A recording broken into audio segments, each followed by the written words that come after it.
Por lo menos por acá vino Discovery Channel y People and Art cuando yo estaba en La Putana y ellos me entrevistaron y ellos sacaron estas grabaciones, te estoy hablando de tiempo atrás, y entonces yo salí a nivel internacional. O sea. Ella es natural de San Carlos de Río Negro, criada con Ajicero y Mingao. Egresó de la Universidad Central de Venezuela como licenciada en Educación.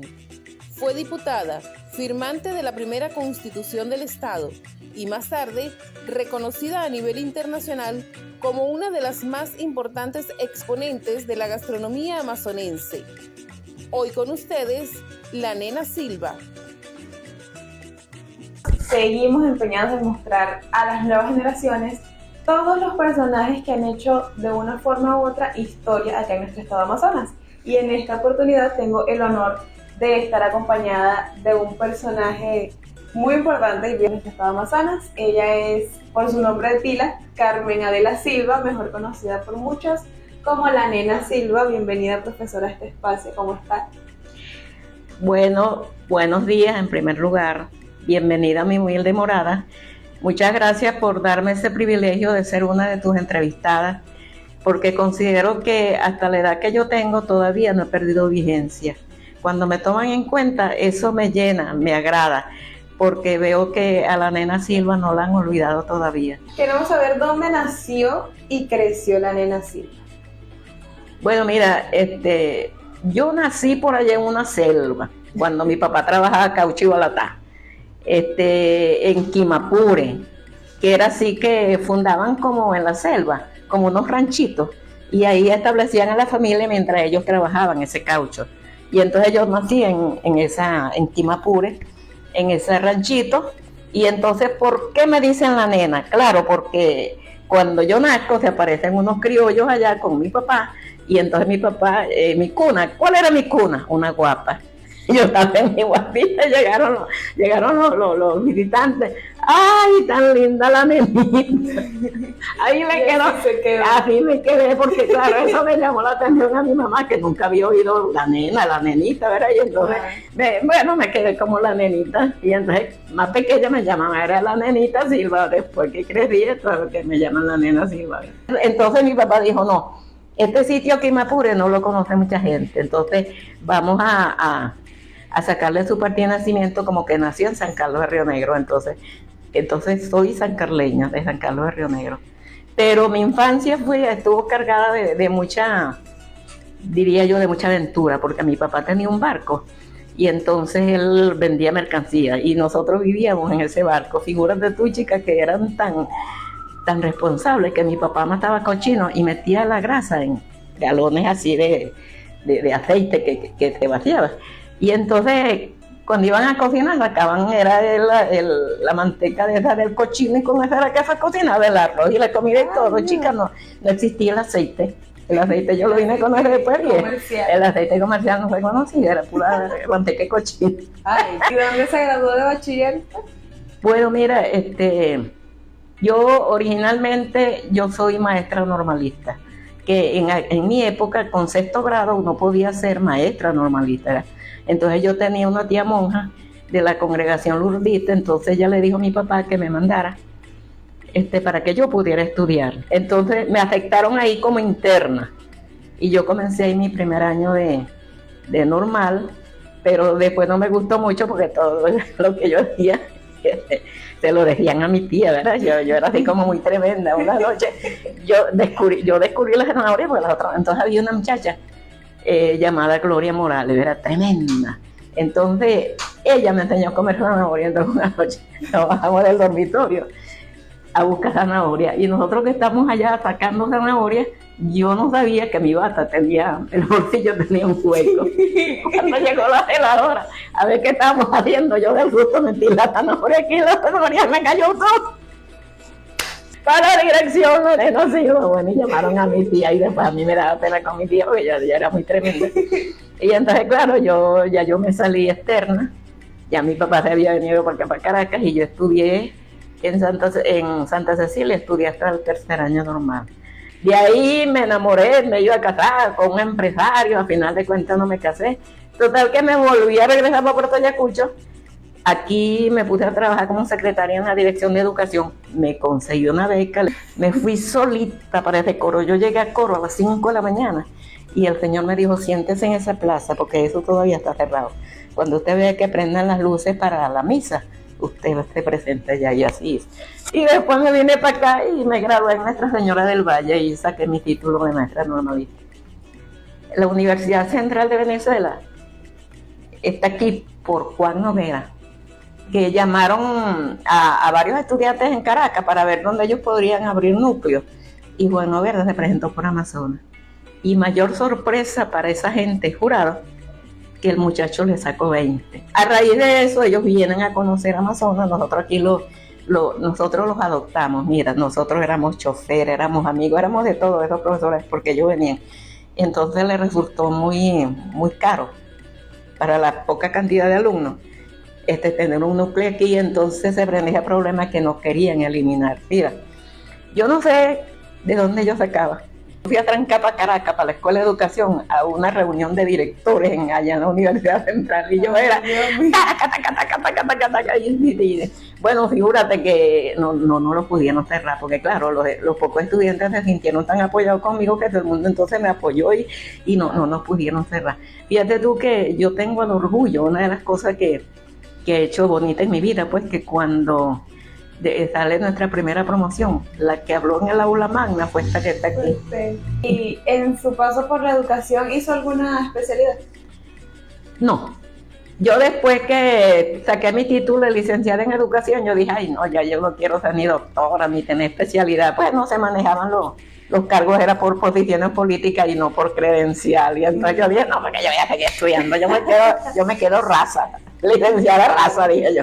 ¿Y cómo dio ese paso de educación a la cocina? A la cocina. Bueno, yo doy a conocer nuestra cultura gastronómica, o sea, la comida regional de aquí de Amazonas, de una manera accidental. Yo formo parte de una asociación de educadores jubilados, entonces el licenciado Guillermo Guevara, muy amigo mío, me dice, pero bueno, no anden rodando por ahí, vénganse para Orpia, que ese local está solo y yo soy el que lo dirijo, y nos fuimos para allá. Una vez que llegamos allá, me dicen los colegas jubilados, cónchale nena, pero si es un restaurante, vamos a montar, vamos a ponerlo a funcionar. Y después que todo el mundo, sí, cómo no, vamos a ponerlo a funcionar. Todo el mundo se corrió y yo me quedé jodida y tuve yo que ponerlo a funcionar. En uno de esos, se me cruza una muchacha Pieroa, que hoy en día ella es profesora intercultural bilingüe.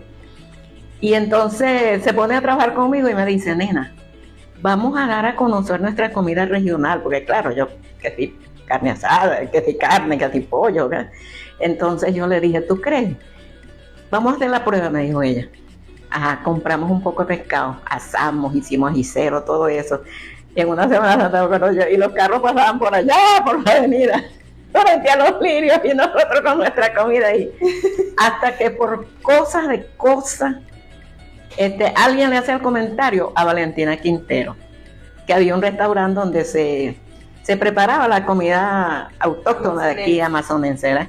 Y ella fue para allá, claro, cuando también fue un señor. O sea que mi historia en la gastronomía es así como muy fortalecida, ¿verdad? Porque yo vi que una vez que me descubren, le dieron tanta importancia que a mí me subieron de categoría. Pues una vez yo recibo una llamada de Washington. Y entonces, mire, señora Silva, yo soy fulana de tal. Yo le digo, mira, mijito, a mí no me estés engañando que eres de Washington, porque yo soy una viejita muy peleona. No, señora, yo estuve comiendo allá, seguro. Claro, yo no le dije a usted quién era yo, porque yo quería probar la comida y ver cómo era el servicio, pero me encantó tanto que vamos a tener un congreso de indígenas de todo el mundo, de Bolivia, de Perú, de Brasil, de Amazonas, de Colombia, y queremos que usted nos atienda. Y entonces hicimos un convenio y yo cerré el restaurante porque yo les daba desayuno, merienda, almuerzo, merienda y cena durante una semana en el tobogán de la Celoya. Y entonces eso me dinamiza también porque entonces, claro, la gente comenzó a seguirme, teníamos nuestra asociación, yo andaba reclamando nuestros derechos, o sea que yo nunca he estado quieta. Entonces, a raíz de eso, no te digo, entonces vamos allá, Guillermo Guevara nos dice que utilicemos ahí las instalaciones de Orpia, porque eso estaba deteriorado, ahí no había nada. Entonces nos instalamos ahí y comenzaron a uparme. Pues mira, nena, a poner en función este restaurante. Y todo el mundo se echó para atrás y yo quedé solita hasta que llegó esa muchacha que yo crié, Elisa Padrón, y me dijo, no hombre chica, nena, vamos a trabajar con las cosas nuestras. Y ahí nosotros arrancamos. Hasta que de momento pues esa Valentina Quintero se entera, me sacó hasta una guía que ella sacó. Y ella fue a trancar para allá, bueno, y yo cuando supe que iba Valentina Quintero, no, yo preparé una mesa con todo lo de aquí, ¿verdad? Porque antes eso no era tan delicado, ahora no se puede poner cacería, pero en mi época no, chica, eso era la comida preferida de la gente que iba para allá. Y cuando llegó Valentina Quintero yo tenía aquella mesa, no juegue con la paguesada, con vaquero, con todo, y ella fascinada conmigo, ¿eh? ¿Esos conocimientos suyos gastronómicos usted los adquirió a través de estudios o todo fue de manera empírica? No, eso es de manera empírica porque yo me acuerdo que en mi época de niña vivíamos en San Carlos Río Negro. El desayuno no era ni arepa ni pan, nada de eso no lo conocíamos. ¿Tú sabes cuál era el desayuno? Un ajicero. Entonces preparaban el ajicero, nos sentábamos en el suelo, la catara, el casabe, cada quien con su platico de ajicero y ese era nuestro primer desayuno. Y tú sabes, en vez de tomar por lo menos que si un vaso de leche, eso no se conocía, entonces ese ajicero se acompañaba con una yucuta caliente. Entonces nosotros comíamos y nos picábamos, ¡ay, la yucuta caliente! Y entonces, claro, en base a esos conocimientos empíricos ingenuos que yo tenía del ajicero que comíamos, de todo era asado, no se comía mucha fritura. Era el caldito de pescado, lo que le echaban, no existía ni cebolla ni nada de eso, sino el culantro, que hoy en día la gente le cambia el nombre, le dice es cilantro, pero es culantro, y ají dulce y más nada. Eso era lo que llevaba el ajicero, y entonces eso se acompañaba con mañoco o con casabe, y eso era lo que nosotros comíamos. Bueno, después, andando un poco más adelante, cuando ya yo comencé a andar por ahí, yo me di cuenta que, bueno, un señor se montó en el bongo donde íbamos y él metió una taza. Entonces yo, por curiosidad, le pregunté, ¿qué es eso? Esa es mi comida, me dijo, hija, esta es mi comida. ¿Y cómo se llama eso? Eso se llama sillebi. Entonces yo le digo, ¿y qué es el sillebi? Bueno, el sillebi es que tú agarras la carne de cacería, precocida o asada, como tú la quieras, cruda no porque te fermenta, y la metes en catara y ella se curte y se ablanda. Y cuando nos vamos a cazar o a pescar, eso es lo que llevamos como comida y nos lo comemos con el casabe y tomamos yucuta. Eso, el problema, mira, de tener una responsabilidad de un restaurante es el personal, porque no todas las personas que van a trabajar contigo dan la talla. Claro, yo tengo la suerte de que mi comida era solamente de aquí de Amazonas, pero de todas maneras es muy difícil trabajar con personal de afuera. Por eso es que yo te digo que yo caí de manera ingenua en dar a conocer nuestra gastronomía, porque yo no tenía ni idea de que yo fuera la precursora de dar a conocer la cocina de aquí de Amazonas, porque yo caí ahí de manera accidental. Sí, imagínese toda la historia. Claro, en base a esos conocimientos que yo tenía de comer el ajicero en el suelo, de ver que preparaban el sillebi para conservar la comidita, el pescado asado, la cacería asada, se comía mucha cacería, y mucho terecá y chipiro, porque en aquella época eso era la comida que daba el ambiente, ¿verdad? Yo tuve la oportunidad de probar el sillebi, por cierto, de la mano de la profe Elisa, en el instituto, y es bastante sabroso. Sí, es muy un sabor peculiar, pero es sabroso. Sí. Bueno, fíjate, ella Elisa aprendió fue conmigo, porque en la línea de ella, su comida es más que todo la araña esa. Sí. Es la araña mona. ¿Cómo siente de que ha influido su formación en la educación en su pasión por la gastronomía?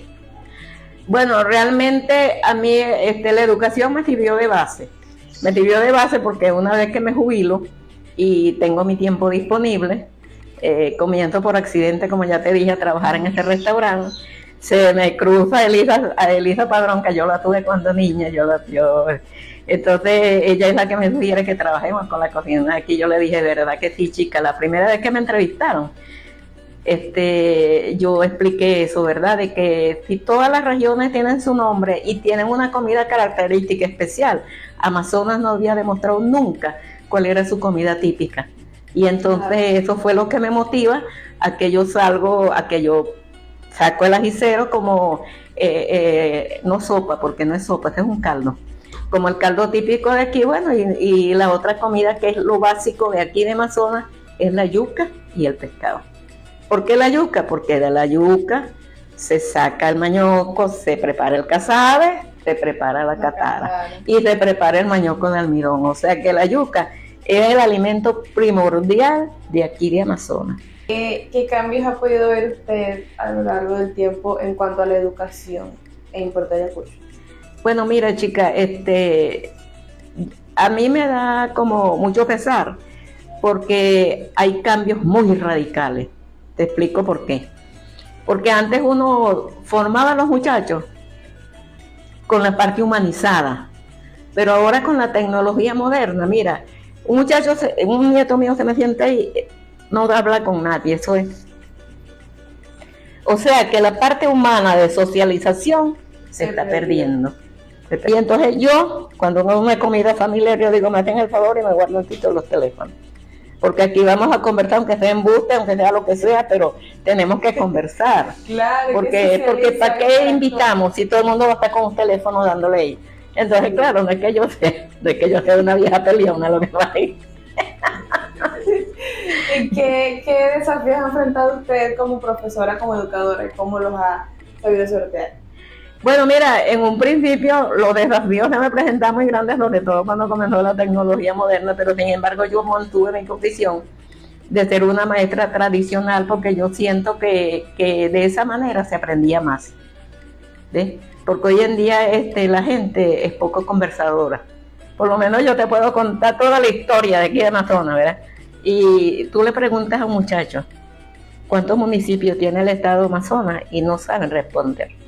Profe, ¿usted está activa actualmente enseñando en aulas normales o en gastronomía? No, ya yo me retiré.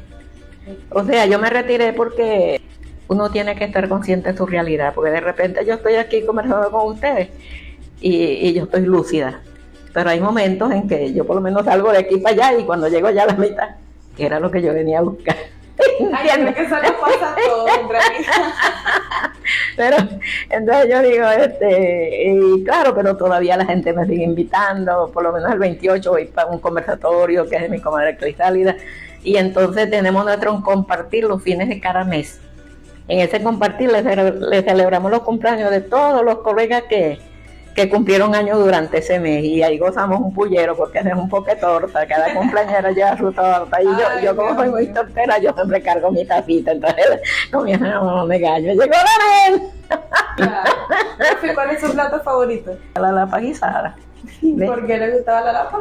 Porque yo siento que la lapa tiene un sabor característico muy especial que no tienen las otras cacerías, ¿ves? Y entonces a mí me llamaba la atención también porque toda la gente que iba de afuera para hacer restaurantes, cómo les gustaba la lapa guisada. Claro, el váquiro también es muy sabroso porque tú sabes que el váquiro es cochino monte. Ajá, y asadito, la carne se pone rosadita, bien sabrosa como un jamón. Total es que sí, yo sí he vivido mi vida de aquí, pues originaria. ¿Ves? ¿Cómo incorpora las culturas tradicionales en su cocina? Bueno, realmente no es, nosotros todavía, gracias a Dios, conservamos esa parte autóctona, ¿verdad? De que nosotros no utilizamos ni pimienta, ni comino, nada de eso que viene industrializado, ¿verdad? Porque eso más bien le quita el sabor a la carne original. Entonces conservamos esa parte de la natural, de que cocinamos solamente con los aliñitos verdes, los aliñitos que tenemos, y no cocinamos con condimentos industrializados. Entonces nosotros, pero ya la gente que viene detrás ya está cambiando ese sistema de la culinaria, ¿verdad? Pero usted aún conserva su cocina. Sí, claro, yo todavía conservo eso de que a mí no me gusta estar ni cubito, ni pimienta, ni comino, porque de todas maneras yo siento que el comino le quita mucho el sabor a la comida originaria. Sí, invade Sí, porque es muy invasivo, esa es la palabra, el sabor es muy fuerte. ¿Y qué ingredientes de acá del estado conserva usted? Bueno, el ají dulce y el cebollín. Yo prefiero usar cebollín y no cebolla, porque en mi época de niña lo que se veía en Río Negro era cebollín en todos los patios y ají dulce. No había cebolla, no había pimentón, no había nada de eso, ¿no? Profe, ¿qué significa o qué representa para usted haber sido reconocida como maestra cocinera? Bueno, te diré que para mí fue como una sorpresa. No me lo esperaba porque de paso yo después, yo misma, era el otro Nelson en agradecimiento. Él me gradúa como cocinera regional. Yo tengo mi medalla, hubo un acto, ¿verdad? Y me graduaron como cocinera regional. Me pusieron mi Filipina, me pusieron mi medalla y entonces yo quedé ya como profesora graduada de cocina regional, ¿ves? Lo que si yo pudiera, para mí hoy en día es el transporte. ¿Tú sabes por qué? Yo pudiera seguir trabajando, enseñando cocina, pero a esta edad ya es muy difícil yo movilizarme, porque entonces mis hijos no pueden estar sujetos a que tengo que llevar a mi mamá, tengo que buscar a mi mamá, porque cada quien tiene sus responsabilidades. Claro. Ahora, si yo tuviera, si yo todavía manejara y anduviera por ahí en vehículo o en moto, en todas partes de Venezuela, las regiones tienen una comida característica. Y aquí en Amazonas no se nombraba para nada, porque nadie le había dado relevancia ni importancia a la comida nuestra. Más bien tenían como vergüenza étnica, porque mira, cuando nosotros estamos chiquitos, mi mamá fue costurera de pueblo. Y entonces cuando esas mujeres llegaban entre vendos carros, nosotros estamos tomando yucuti, y mi mamá, córranse, esconderse para que no nos vieran. O sea, que esa comida de un tiempo para acá, que yo le doy realce, porque al principio la gente, los equipos no les gustaba que nos vieran comiendo la comida de nosotros. Para ellos era como una cuestión como descalificado, pues, porque en otras partes se come una comida diferente. ¿Usted diría que es la pionera de la Claro, porque fui yo la que comencé. Es más, si tú supieras cómo, yo cuando llegaba la gente de afuera, yo le mandaba un pescado en la mesa, yo no le ponía cubierto, yo le mandaba a poner hojas de palma, le montaba su pescado ahí, le ponía todo y la gente, mira cómo disfrutaban esa gente, chica. Esa gente gozaba, pero disfrutando de esa comida como tú no tienes idea. Y a mí eso me satisfacía, porque claro, yo estaba dando a conocer nada, qué cubiertos ni qué nada. Y de todas maneras, los mejores cubiertos que tenemos no son las manos. Eso fue lo que nos dio Dios para que nosotros comiéramos. Y entonces ahora eso de que si este cubierto para postre, que si este pello no sé qué más, eso yo nunca lo entendí. Toda la etiqueta y protocolo. Sí, todo mucho protocolo. Yo esta vaina no es para mí. Profe, y usted ha asistido a bastantes eventos y festivales. Nosotros tuvimos una vez, pero ya yo no me acuerdo, como que fue en el 2015 sería, que estuvimos por allá por Chacao, que hubo un encuentro gastronómico, entonces fuimos Nelson Mendillo. Y entonces él puso ¿está en qué se llama? Y entonces en el mío yo tenía, como él ya trabaja la cocina gourmet, y yo me quedé con la cocina regional, yo tenía mis peroles de bachaco, mis cataras, mi pescado asado, mi pisillo, mi ajidero. Y entonces, claro, yo llamé la atención, porque claro, la gente buscaba era para conocer lo nuestro, claro. ¿Tú ves? Entonces, claro, yo me di cuenta de que realmente nosotros también como que escondimos nuestra cultura gastronómica, escondimos la comida. En vez de sentirnos orgullosos, también nos sentíamos como apenados de tener ese tipo de comida aquí. Entonces, claro, en ese encuentro gastronómico que yo vi, me lucí, porque figúrate, de toda la gente buscaba. Yo llevé bachaco tostado. Cuando tú salgas por ahí, si quieres traer los bachacos, yo te enseño, si no, yo te digo cómo lo vas a preparar, porque entonces tú te vas por allá para esos encuentros o donde tú vayas, y tú lo que le brindas es esos bachaquitos tostados, los tamaris, mira la gente cómo goza. Así será que allá el restaurante fue un señor y probó mis bachacos tostados, porque yo se los ponía en la mesa para que yo, bueno, y entonces vine y me contrató para que el hijo se le iba a casar, que le prepararon unas cajas, y yo se las preparé, lo vine a buscar. Después me llamó, me vio por la televisión y me llamó emocionado. Mire, señora Silva, si usted supiera que eso fue lo máximo en el matrimonio de mi hijo, cuando sacamos esa botella, esos frasquitos de bachaco y la gente comenzó a probarlo, mire, eso fue lo mejor del matrimonio, me llama el señor dándome las gracias. Yo preparaba también el dulce de guayaba asada y yo lo vendía. Entonces, en una oportunidad me llamó una señora de no sé de qué parte del mundo, me dijo, mire señora, yo la estoy llamando para darle las gracias. Primera vez en mi vida que yo probé un dulce tan exquisito como ese que yo le compré a usted. Y entonces yo le dije, sí, esa es una mermelada que yo preparo de guayaba asada. Bueno, ese tipo de guayaba yo no la conozco, me dijo ella. Y me llamaron para darme las gracias. O sea, que yo por lo menos en esa parte de cocinera, yo recibí muchas satisfacciones en mi vida, porque por lo menos la gente me llamaba y me daba las gracias, me llamaba para preguntarme cosas también, ¿ves? Y entonces eso también llenó dijera, el guaramayero llenó mi ego. Claro, que era usted una referencia. Claro, era una referencia. Eso. Y retomando el tema de que nos sentíamos apenados de nuestras comidas y de nuestra cultura. ¿Usted ha visto un cambio en ese aspecto? Porque yo, por ejemplo, considero que sí. Ya, o sea, actualmente ya buscamos mostrar más la cultura Sí. y sentirnos orgullosos de los amazonenses, de Puerto Ayacucho. Sí, ha habido un cambio, porque antes mientras tratamos de esconder la comida, ahora nos sentimos orgullosos de que la gente pruebe nuestra comida, que la gente coma de lo que nosotros ofrecemos, pero antes no, antes le escondíamos. Mira, hasta el idioma. ¿Y qué papel juega la gastronomía en la educación? Bueno, hasta ahora realmente no representa nada y es nula.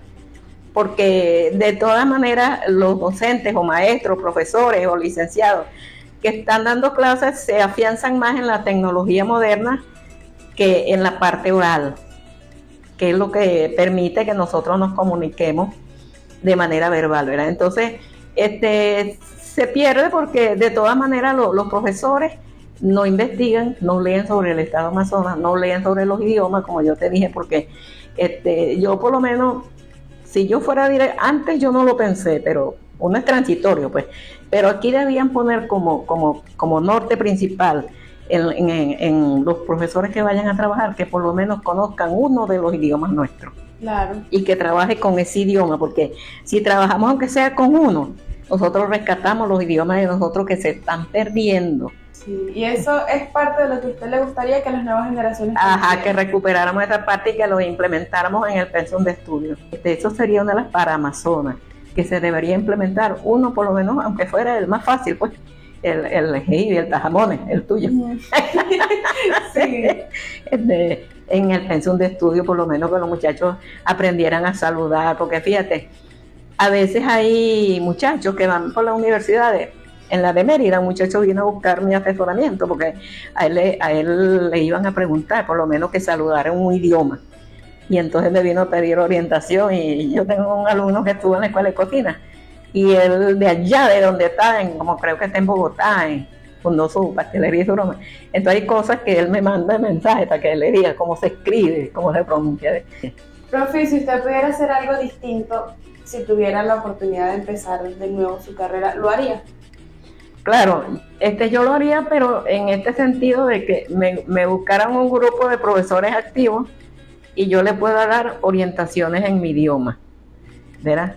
Cosas que ellos pudieran manejar los palabras más comunes en el idioma para que los niños aprendan y así de repente los muchachos se interesan y comienzan a buscar información sobre el idioma. Claro. ¿Ves? ¿Y qué consejo le daría a alguien que quiere seguir la carrera de gastronomía? Bueno, yo le diría que primero hay que buscar el origen. Hay que buscar personas, no libros, sino personas conocedoras de la gastronomía nuestra, de la comida nuestra. Por lo menos los viejos de antes que sabían mucho, porque hay muchas cosas que yo hice que yo me acordaba que hacía mi mamá. Y entonces, y una abuela que yo tuve llamada, la abuela que no me acuerdo, que era la que nos sentaba en esa cocina. El piso era de tierra, ¿no? Pero ellos lo piensan que no hay polvo, y todito sentadito ahí, cada quien con su platico de jatillas, de aricero para desayunar. La abuela Josefa, era la mujer de mi abuelo Poli. Muchacha, tú llegas para allá por la universidad y tú llegas, ya Janeina Winnie, todo el mundo, perro, y esta muchacha tan blanca y tan bonita habla idioma. ¿Y tiene proyectos usted en mente para el futuro? Bueno, chica, a esta edad de mi vida yo creo que nosotros no tenemos futuro ya. Nosotros vivimos el presente nada más. No, sí, en serio. Uno tiene que estar consciente de su realidad, porque por lo menos, si yo me pongo qué sé yo, que yo voy a hacer una maestría, es mentira, yo no lo voy a hacer porque ya yo tengo flojera de estar buscando y estudiando. Y menos que ahora todo te aparece en la computadora. Sí. Yo utilizo la computadora para yo jugar solitario. Yo tengo mi computadora, pero tú me vas jugando.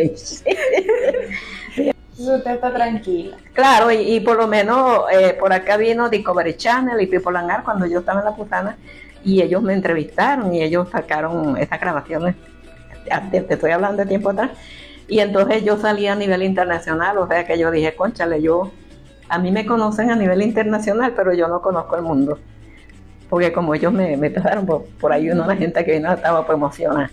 Cónchale, déjala, te vimos en Discovery Channel. Y otro vino, mira, vino un sobrino. Cónchale, tía, que la vi en People and Art. Entonces, porque, claro, antes la gente de antes, te refiero de otros países, tenían como más interés de conocer al mundo y Sí. darnos a conocer, porque ahora yo no siento que venga la gente de afuera. Bueno, sin embargo, yo que ando por las redes bastante, he visto un cambio, sí he visto más interés por el estado y por la ciudad, más que todo por el estado en general, Ajá. de venir a conocer el estado Amazonas, la cultura, la gastronomía y todo eso. Entonces, yo creo que eso es un paso adelante Claro. que se ha dado.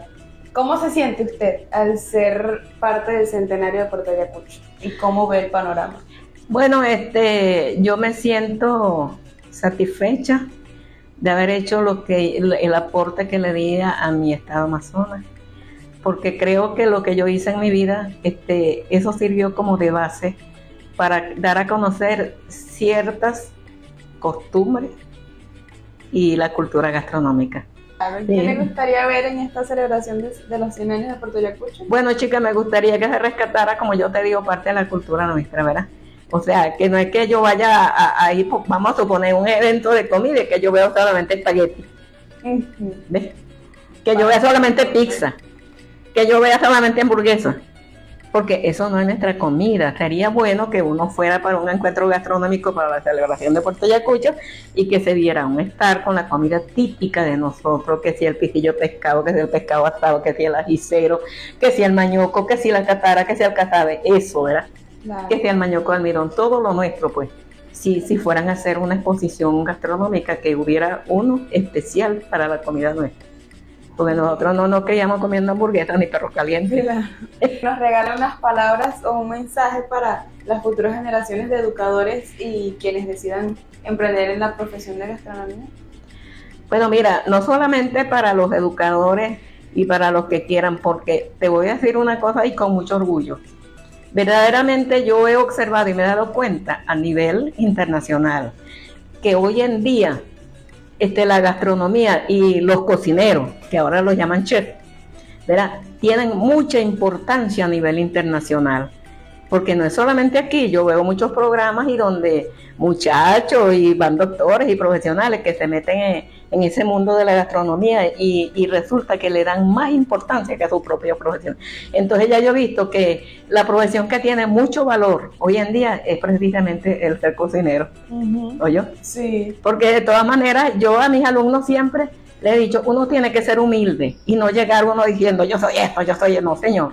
Cuando ustedes lleguen por ahí a otro país y necesiten un trabajo y se van por un restaurante, nunca llegan diciendo yo soy chef. Ustedes digan que quieran, aunque sea, comenzar lavando platos. Y cuando ustedes vayan abonando el terreno, entonces ustedes van demostrando lo que ustedes saben y ustedes surgen. Pero eso de que ustedes vayan a decir, yo soy chef, yo sé esto, eso no tiene valor, porque entonces la gente lo que hace es rechazar. Sí. Es mejor ser humilde y que uno no diga yo sé hacer esto, sino que uno lo dé a conocer. Uno lo demuestra. Uno lo Con demuestra. actos, ¿verdad? con hechos. Con hechos. Así es. Porque antes decíamos nosotros, hechos y no palabras. Ujú. Es mejor hablar con la realidad, con las vivencias de uno.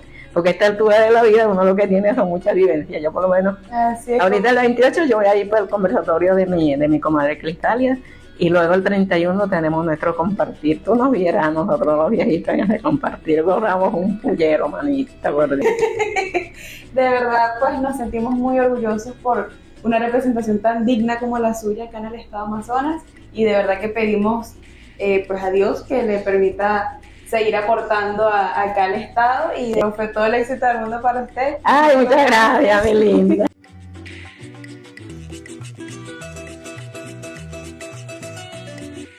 Gastronomía, personajes y senderos llega a ustedes gracias a Papelería del Sur, tu aliado para el éxito. Patajolitas Burger, brindamos experiencias gastronómicas de otro nivel. Titanium Models, no hay segundas oportunidades para primeras impresiones. GHC Instituto, excelencia que marca la diferencia.